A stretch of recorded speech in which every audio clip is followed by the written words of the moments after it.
कि इस वीडियो में जो है हमारा करंट अफेयर सेक्शन का 7वां वीडियो। इससे पहले हम लोगों ने 6 वीडियोस पढ़े हैं, जिसमें 50-50 ऑब्जेक्टिव की श्रृंखला के अंतर्गत आप लोगों को 50 ऑब्जेक्टिव के हल प्रश्न बताए जा रहे हैं। आपको बता दें 25 दिन और 25 सेट की श्रृंखला चल रही है, जिसमें आज हम लोग 7वें टेस्ट सीरीज वीडियो को देखेंगे। तो ये करंट से संबंधित टेस्ट सीरीज हमारे हाल ही में प्रकाशित एडुटेरिया करंट अफेयर्स की बुक से लिया गया है। तो चलिए दोस्तों शुरू करते हैं आज की श्रृंखला को, जिसमें हमारा 7वां प्रैक्टिस सेट है। और आते हैं इसके पहले प्रश्न की ओर। सबसे पहले प्रश्न की ओर आते हैं, कौन सी महिला फुटबॉलर दुनिया में सबसे ज़्यादा गोल करने वाली खिलाड़ी बन गई है? तो हाल ही में चर्चित रही थी ये, इनका नाम आपको याद रखना है, क्रिस्टीना सिनक्लेयर। इनको हाल ही में जो है सबसे अधिक गोल करने के लिए चुना गया था। अंतर्राष्ट्रीय फुटबॉल महिला के क्षेत्र में जो है 185 गोल करने वाली ये खिलाड़ी बनी है। ये कनाडा की महिला फुटबॉल टीम की कप्तान है। और इससे पहले अमेरिका के खिलाड़ी एबी वैम्पसन थे, जिन्होंने 184 गोल किए थे, और उनके रिकॉर्ड को तोड़ते हुए इन्होंने 185 गोल करके विश्व रिकॉर्ड बनाया और सर्वाधिक गोल करने वाली दुनिया की खिलाड़ी बन गई। आते हैं दूसरे प्रश्न की ओर। मार्च 2020 में माउंट मेरोपो ज्वालामुखी के विस्फोट के कारण यह चर्चा में रहा, यह किस देश में स्थित है? तो माउंट मेरोपो जो है वो किस देश से संबंधित है? इसका सही उत्तर है इंडोनेशिया। आपको पता होगा कि इंडोनेशिया में 130 से अधिक सक्रिय ज्वालामुखी है, लेकिन माउंट मेरोपो ज्वालामुखी सबसे सक्रिय है। हाल ही में इसके विस्फोट के कारण 6000 मीटर तक की ऊंचाई तक इसके जो है राख के गुब्बारे फैल गए थे, जिसके कारण काफ़ी क्षति हुई थी और ये काफ़ी चर्चा का विषय बना हुआ था। इसके अलावा आपको पता है कि प्रशांत महासागर के किनारे क्षेत्र में ज्वालामुखियों की एक श्रृंखला है, जिसे हम लोग अग्निवलय या रिंग ऑफ फायर कहते हैं। आते हैं तीसरे प्रश्न की ओर। किस राज्य सरकार ने सरकारी कर्मचारियों के सेवानिवृत्ति की आयु 60 वर्ष से घटाकर 58 वर्ष कर दी है? तो ये घोषणा जो है ये पंजाब सरकार के द्वारा किया गया है, और इसका सही उत्तर जो है वो पंजाब है। फरवरी 2020 में पंजाब सरकार ने राज्य के कर्मचारियों की सेवानिवृत्ति की आयु घटाकर के 58 वर्ष कर दी है। इसका मूल कारण है कि वो जहां चाह रहे हैं कि नए रोजगार के अवसर सृजन हो, वहीं योग्यता को जो है पुनः मौका दिया जा सके। यानी जो उम्रदराज व्यक्ति हैं, जो कार्य करने में सक्षम नहीं रहते हैं, उतनी ज़्यादा उनकी एफिशिएंसी नहीं होती है, उन्हें रिटायरमेंट दिया जाएगा थोड़ा पहले, ताकि नए युवाओं के लिए रोजगार के अवसर बन सके। आते हैं चौथे प्रश्न की ओर। हाल ही में किस देश की संसद द्वारा पारित प्रस्ताव के अनुसार वहां के राष्ट्रपति 2036 तक अपने पद पर बने रहेंगे? ये प्रस्ताव रूस में पारित किया गया है, और रूस में आपको पता होगा कि पिछले 20 सालों से देश की सत्ता पर बैठे हुए हैं व्लादिमीर पुतिन, और इन्हें ही 2036 तक के राष्ट्रपति रह सकने के योग्य बनाने के लिए एक बिल जो है वो संसद में पेश किया गया है। हालांकि यह बिल अभी पूरी तरह से पारित नहीं हुआ है, लेकिन इसे पेश किया गया है, जिसके तहत वो 2036 तक राष्ट्रपति के पद पर चुने जा सकते हैं। आते हैं 5वें प्रश्न की ओर। सिविल सेवा के अधिकारियों ने कोरोना वायरस महामारी के विरुद्ध सरकारी सेवाओं को समर्थन देने के लिए किस पहल का शुभारंभ किया है? तो ये एक नई तरह की पहल जो है शुरू की गई है। इसका सही नाम है करुणा। और करुणा पहल जो है वास्तव में सिविल सेवा के अर्थात IAS, IPS, IRS आदि एवं जो निजी क्षेत्र के या उद्योगपति क्षेत्र के लोग हैं, उनको साथ में मिला करके एक नई पहल शुरू की गई है, ताकि कोविड के क्षेत्र में जो है मदद किया जा सके। इसके लिए इसका नाम जो है, नामकरण आपको याद रखना है, करुणा। छठे प्रश्न की ओर आते हैं। वित्त मंत्री निर्मला सीतारमण द्वारा रक्षा बजट 2020 में कितनी राशि आवंटित की गई? तो रक्षा बजट जो है वो देश का एक प्रमुख बजट होता है। इस बार जो है इसमें बढ़ोतरी की गई, और 6% की बढ़ोतरी के साथ जो इस बार का बजट पेश किया गया वो 3.37 लाख करोड़ रुपए जो है इस बार बजट का हिस्सा रहा। इससे पहले जो है वो पिछले साल 3.18 लाख करोड़ रुपए जो है वो बजट में दिया गया था, जबकि इस बार 6% बढ़ोतरी के साथ जो है 3.37 लाख करोड़ रक्षा बजट के रूप में दिया गया है। आते हैं 7वें प्रश्न की ओर। चिकित्सा के क्षेत्र में नोबेल पुरस्कार 2019 निम्नलिखित में से किस व्यक्ति को प्रदान नहीं किया गया? तो ये 2019 का है। आपको पता होगा कि अभी 20 के ही पुरस्कारों की घोषणा की जा चुकी है, और उसका एक PDF और वीडियो भी आप लोगों को अपलोड किया गया है, तो उसे ज़रूर देख लें। ये 2019 की बात कर रहे हैं, तो इसमें जो ऑप्शन C है, इन्हें चिकित्सा के क्षेत्र में नोबेल प्राइज़ नहीं दिया गया था, बल्कि ये तीनों जो थे उसमें शामिल थे। तो अब आप 19 का जो एग्ज़ाम अगर आपका सितंबर, अक्टूबर, नवंबर इन सभी मंथ में होते थे तो आपको चांसेस थे पूछने के, लेकिन दिसंबर से जो भी एग्ज़ाम होंगे या नवंबर लास्ट से, उसमें 19 के साथ साथ 20 ज़्यादा महत्वपूर्ण होगा। आते हैं 8वें प्रश्न की ओर। हाल ही में केंद्र सरकार द्वारा जारी घोषणा के अनुसार नए 1 रुपए के नोट पर किसके हस्ताक्षर होंगे? तो आपको पता होगा कि जो नोट होते हैं उस पर, 1 रुपए के जो नोट होते हैं उस पर वित्त सचिव के हस्ताक्षर होते हैं, और 1 रुपए के नोट पर वित्त सचिव के हस्ताक्षर वर्तमान में हमारे जो वित्त सचिव है वो अजय झा है, और राजस्व सचिव जो है वो अजय भूषण पांडे हैं। 9वें प्रश्न की ओर आते हैं। जनवरी 2020 में किस देश ने दक्षिण एशिया क्षेत्र में पहली बार अपने देश के नागरिकों के लिए ई पासपोर्ट की सुविधा दी है? ये एक इम्पोर्टेंट न्यूज़ है जिसे जरूर याद रखिएगा। इसका सही उत्तर है बांग्लादेश। ये ई पासपोर्ट क्या है? तो एक पासपोर्ट में इलेक्ट्रॉनिक चिप लगी होगी जिसमें उस व्यक्ति के पासपोर्ट से संबंधित जानकारी, जैसे उसके फ़ोटो, हस्ताक्षर, जन्म तिथि, उसके बायोमेट्रिक, ये सारी चीज़ें उसमें संग्रहित रहेंगी ताकि इसका डुप्लीकेसी न हो सके, यानी किसी भी प्रकार से अवैध रूप से पासपोर्ट का निर्माण न हो सके। इसके लिए एक नई पहल जो है ये बांग्लादेश में की गई है। 10वें प्रश्न की ओर आते हैं।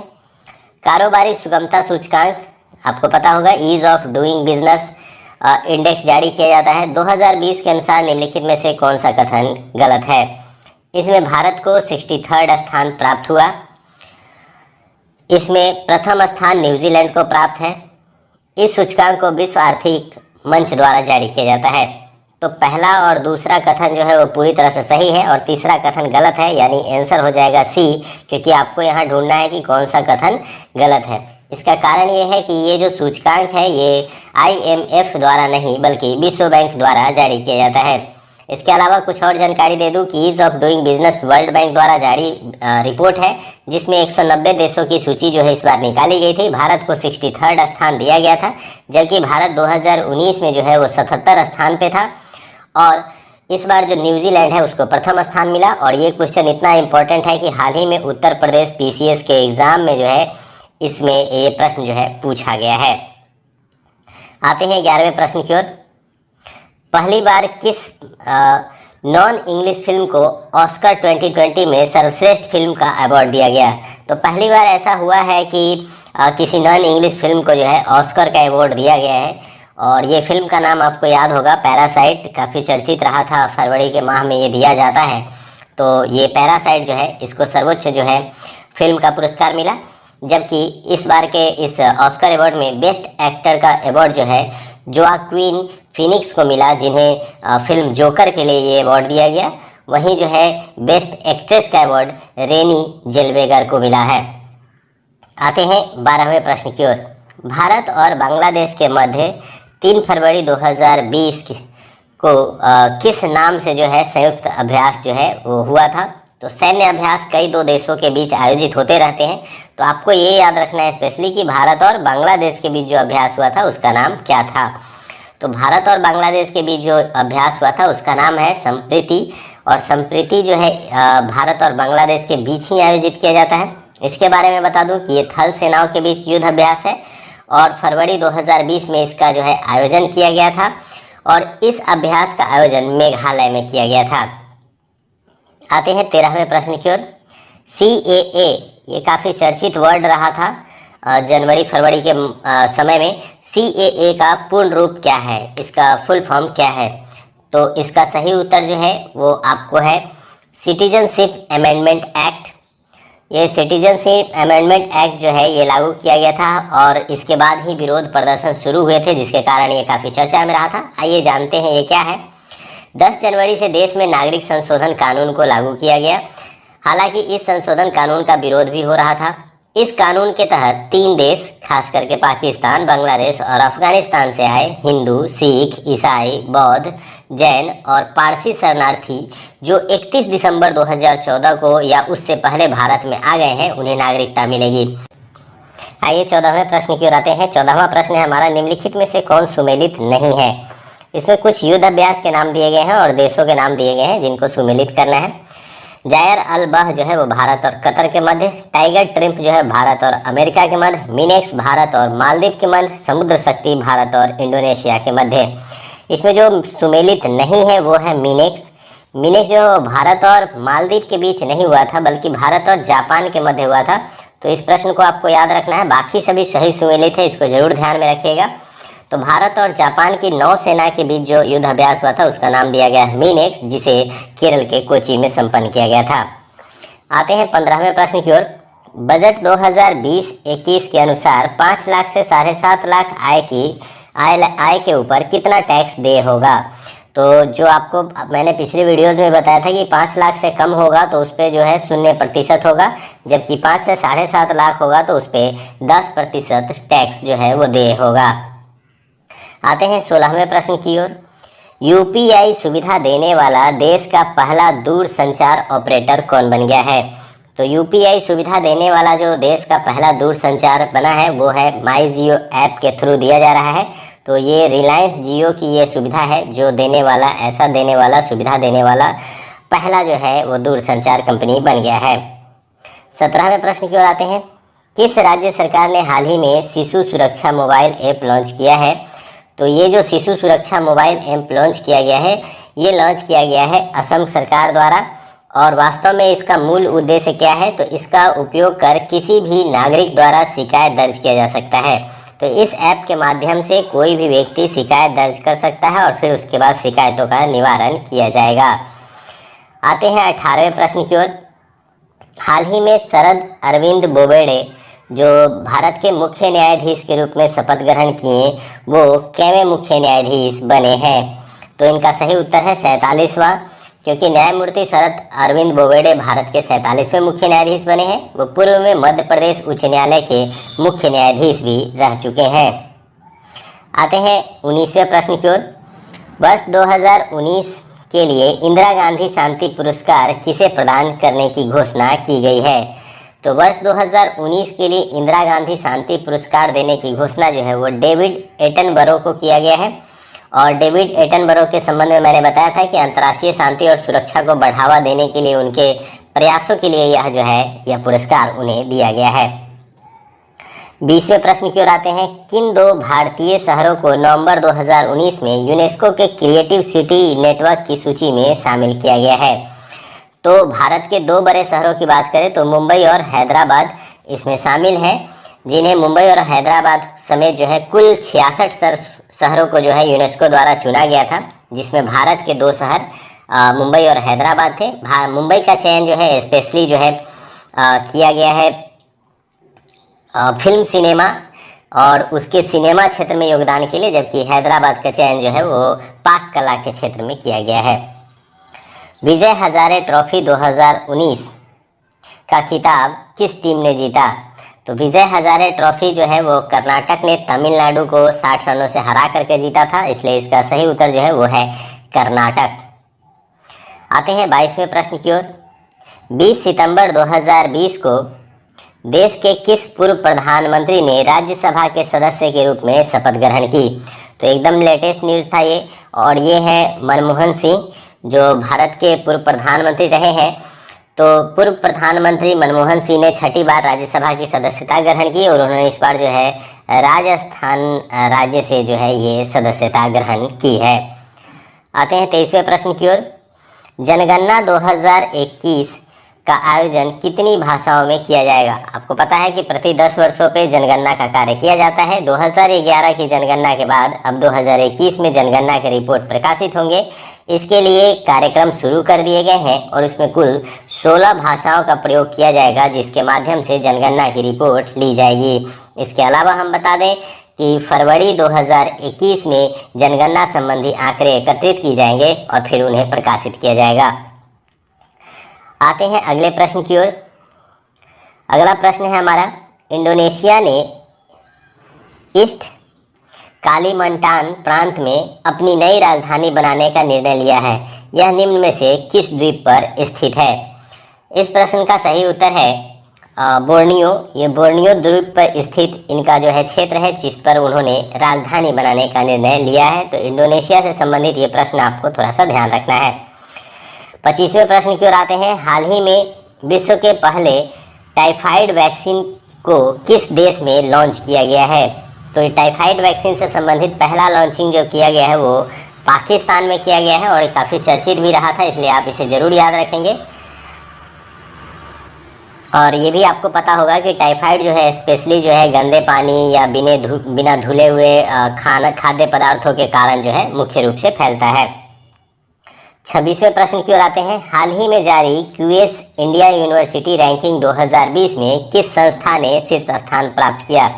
तो इंडिया यूनिवर्सिटी रैंकिंग 2020, इसको थोड़ा सा आप लोगों को ध्यान रखना है। और इसका जो सही उत्तर है वो है आईआईटी मुंबई।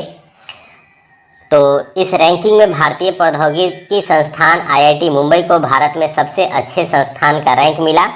जबकि बात करें इसका रैंकिंग क्रम, तो 152वां स्थान जो है इसे प्राप्त हुआ था।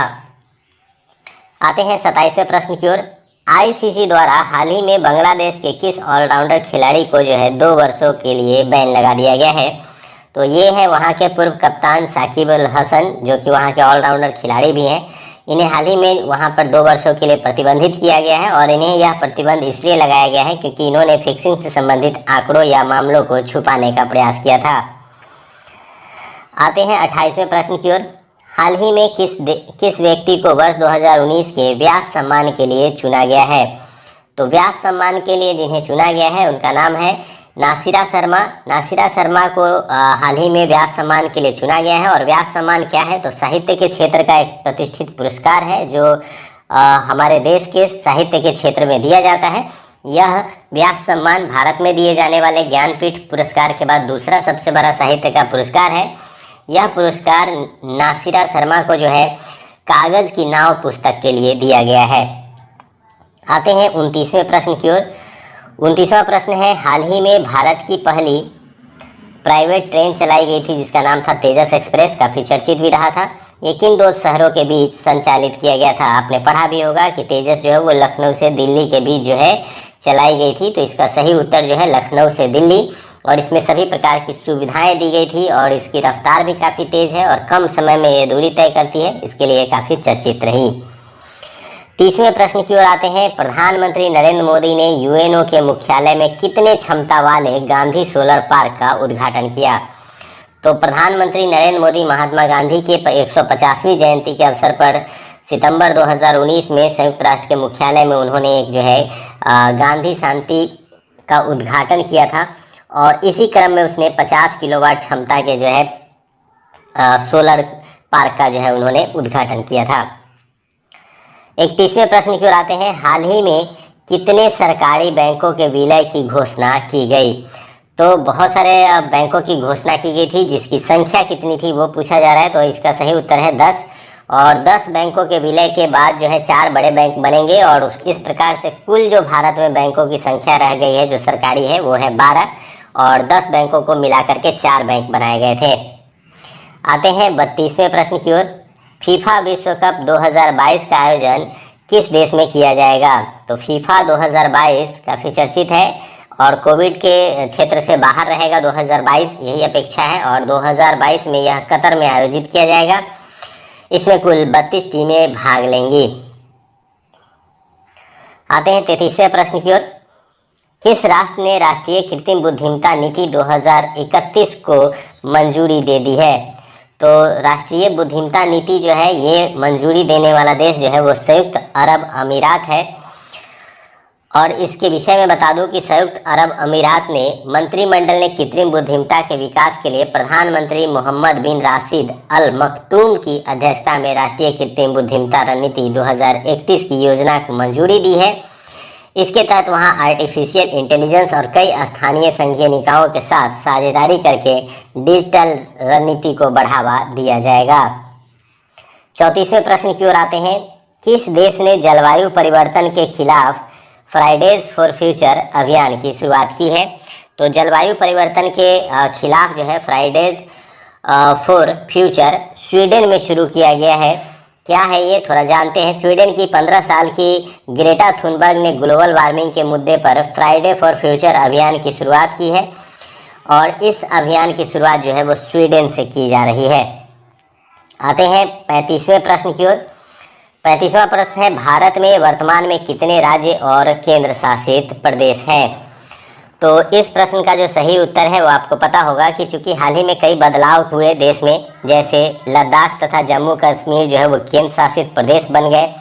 दादर नगर हवेली तथा दमन दीव को मिलाने के बाद एक जो है केंद्र शासित प्रदेश बना दिया गया। तो इस प्रकार से संख्या जो है बदली है और इस बदलते संख्या में भारत में अब 28 राज्य और 8 केंद्र शासित प्रदेश हैं। आते हैं 36वें प्रश्न की ओर। Lal Bahadur Shastri politics and beyond, ये पुस्तक किनके द्वारा लिखी गई है? तो लाल बहादुर शास्त्री जी पर यह पुस्तक जो लिखी गई है, ये लिखी गई है संदीप शास्त्री के द्वारा। मैं बता दूं कि 2 अक्टूबर 2019 को भारत के पूर्व प्रधानमंत्री लाल बहादुर शास्त्री जी की 113वीं जयंती मनाई गई और इसी अवसर पर यह पुस्तक जो है लॉन्च की गई थी। तो काफ़ी चर्चित रही थी ये पुस्तक और लाल बहादुर शास्त्री जी ने जय जवान जय किसान का नारा दिया था और वो भारत के तीसरे प्रधानमंत्री बने थे। आते हैं 37वें प्रश्न की ओर। जून 2019 में सुर्खियों में रहा बांचा गांव भारत का पहला सौर किचन गांव घोषित किया गया है, यह किस राज्य से संबंधित है? तो बांचा गांव जो चर्चा में रहा था ये मध्य प्रदेश से संबंधित है और मध्य प्रदेश का ये गांव है। क्यों चर्चित रहा था, चलिए जानते हैं इसके विषय में। तो मध्य प्रदेश के बैतूल जिले के बांचा गांव ऐसा पहला गांव बन गया है जहां पर घर में लकड़ी के चूल्हों का प्रयोग नहीं किया जाएगा, एलपीजी के सिलेंडर भी उपयोग नहीं होते हैं। इस गांव में सिर्फ है सौर किचन यानी सोलर ऊर्जा से चलने वाले चूल्हे पर खाना बनाया जाता है। इस गांव में घरों की संख्या बहुत कम है, 74 ही सिर्फ घर है, लेकिन सभी घरों में सोलर किचन का उपयोग किया जाता है। आते हैं 38वें प्रश्न की ओर। 5G नेटवर्क लॉन्च करने वाला विश्व का पहला देश कौन बन गया है? तो 5G नेटवर्क को लॉन्च करने वाला विश्व का पहला देश बना है दक्षिण कोरिया। आते हैं 39वें प्रश्न की ओर। पर्यावरण वन एवं जलवायु परिवर्तन मंत्रालय ने पिछले 5 वर्षों में भारत में वन क्षेत्रों में वृद्धि को लेकर के आंकड़े जारी किए हैं। इस आंकड़ों के अनुसार भारत में कितने प्रतिशत के वन क्षेत्र में वृद्धि हुई है? तो इसका है 1% की वृद्धि हुई है और भारत में वन क्षेत्रों का विकास हुआ है। इसके अलावा मैं बता दूं कि वन सर्वेक्षण 2019 की रिपोर्ट के अनुसार भारत में 24.56% क्षेत्र में वन मौजूद है और इस वन आच्छादित क्षेत्र में सबसे ज़्यादा अगर किसी राज्य के पास है तो वो है मध्य प्रदेश। 40वें प्रश्न की ओर आते हैं।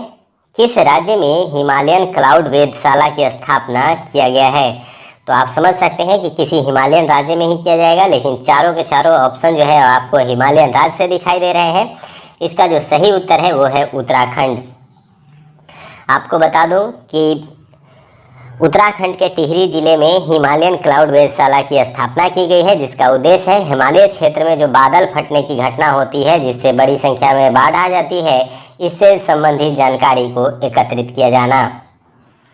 41वें प्रश्न की ओर आते हैं। किस राज्य सरकार द्वारा बाढ़ प्रबंधन के लिए बाढ़ एटलस लॉन्च किए जाने की घोषणा की गई है? तो बाढ़ एटलस जो लॉन्च किया गया है वो ओडिशा राज्य सरकार द्वारा किया गया है। इसके बारे में आपको बता दें कि ओडिशा में हाल ही में आए बाढ़ की जानकारी के लिए एक एटलस जारी किया गया। ये सैटेलाइट की सहायता से जारी किया जाएगा और जिसके कारण बाढ़ का प्रबंधन कुशलतापूर्वक किया जा सकेगा। 42वें प्रश्न की ओर आते हैं। किस राज्य सरकार द्वारा हर्बल रोड्स प्रोजेक्ट के तहत सड़क के दोनों किनारे औषधीय पौधे रोपण करने का निर्णय लिया गया है? आपको पता होगा कि नए प्रोजेक्ट में सड़कों के किनारे या सड़कों के बीच में पौधों का रोपण का कार्य किया जाता है, जो कि सड़क निर्माण एवं पौधा वृद्धि दोनों से जुड़ा हुआ है। और इसमें हर्बल रोड्स प्रोजेक्ट का जो है एक नया प्रोजेक्ट लेकर के आया गया है। यह किस राज्य से संबंधित है? तो यह जो है उत्तर प्रदेश राज्य से संबंधित है। उप मुख्यमंत्री केशव प्रसाद मौर्य ने इसकी घोषणा की और प्रदेश के 800 किलोमीटर की लंबाई में सड़कों को हर्बल रोड बनाने के रूप में जो है योजना तैयार की गई है। 43वें प्रश्न की ओर आते हैं। किस देश में भारतीय पुरातत्व सर्वेक्षण विभाग ने 1100 साल पुराने शिवलिंग की खोज की है?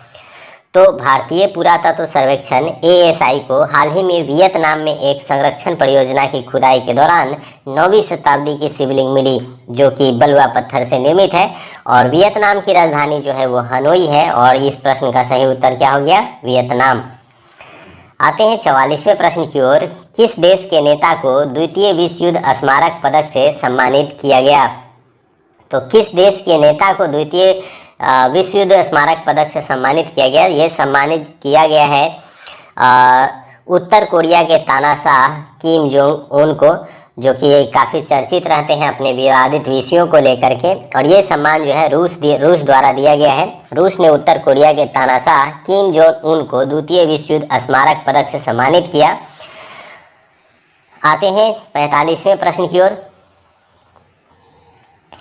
फियर ऑफ गॉड पुस्तक किसके द्वारा लिखी गई है?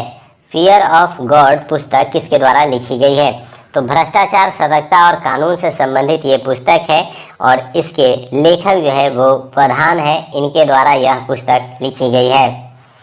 46वें प्रश्न की ओर आते हैं। किस राज्य सरकार द्वारा संकल्प योजना की शुरुआत की गई है? तो हाल ही में संकल्प योजना काफ़ी चर्चित रही थी।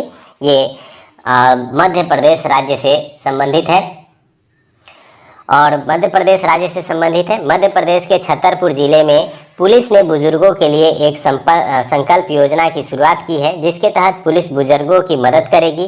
इसमें ऐसे बुजुर्गों को चिन्हित किया जा रहा है जिनके परिवार के सदस्य बाहरी क्षेत्रों में रहते हैं और उनके घर पे कोई नहीं रहता, तो उनकी सेवा जो है पुलिस द्वारा की जाएगी और उनको सुरक्षा दी जाएगी।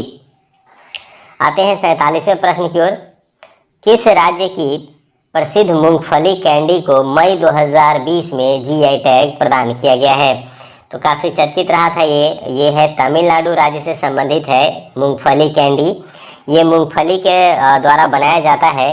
ये कदलाई मिठाई तमिलनाडु के दक्षिणी भागों में बनाई जाने वाली मूंगफली कैंडी है। इसमें मूंगफली और गुड़ के मिश्रण से इसे बनाया जाता है। 48वें प्रश्न की ओर आते हैं। आईसीसी T20 महिला विश्व कप 2022 का आयोजन किस देश में किया जाएगा? तो जिस प्रकार से पुरुष T20 की घोषणा की गई है हाल ही में, उसी तरह से महिला T20 विश्व कप की भी घोषणा की गई और इसका आयोजन जो है वो दक्षिण अफ्रीका में किया जाएगा। इसके अलावा मैं बता दूं कि पुरुषों की जो T20 प्रतियोगिता होने वाली है वो 2021 में भारत में तथा 2022 में ऑस्ट्रेलिया में की जाएगी। 49वें प्रश्न की ओर आते हैं। हाल ही में विश्व बैंक की नई मुख्य अर्थशास्त्री किसे चुना गया है? इसका सही उत्तर है कार्मेन रेनहार्ट। कार्मेन रेनहार्ट को जो है मुख्य अर्थशास्त्री विश्व बैंक के लिए चुना गया है। इसके अलावा मैं आपको बता दूं कि मई 2020 में अमेरिकी अर्थशास्त्री कॉमरेन रेनहार्ट को विश्व बैंक समूह की नई अर्थशास्त्री एवं उपाध्यक्ष नियुक्त किया गया है। इससे पूर्व वह IMF में एक वरिष्ठ नीति सलाहकार के रूप में चुनी गई थी। और लास्ट प्रश्न आते हैं जो कि 50वां प्रश्न है आज की श्रृंखला का। बजट 2020-21 के दौरान निर्विक योजना की शुरुआत की गई है। ये निर्विक योजना क्या है? तो वित्त मंत्री निर्मला सीतारमण द्वारा बजट 2020-21 में छोटे निर्यातकों के लिए बीमा कवर बढ़ाने और उसकी लागत कम करने के लिए निर्विक योजना अर्थात निर्यात ऋण विकास योजना लागू की गई थी। ये बजट के दौरान उन्होंने ये बताया था। इस प्रश्न का सही उत्तर हो जाएगा निर्यात को बढ़ावा देना। तो निर्विक योजना जो है वो क्या है? तो वो है निर्यात ऋण विकास योजना और इसी को निर्यात को बढ़ावा देने के लिए लागू किया गया था। तो उम्मीद करते हैं कि आपको आज का श्रृंखला पसंद आया होगा। अगर पसंद आया है तो कमेंट जरूर करें और लाइक ज़्यादा से ज़्यादा करें ताकि हमें पता चल सके कि आपको ये श्रृंखला पसंद आ रही है।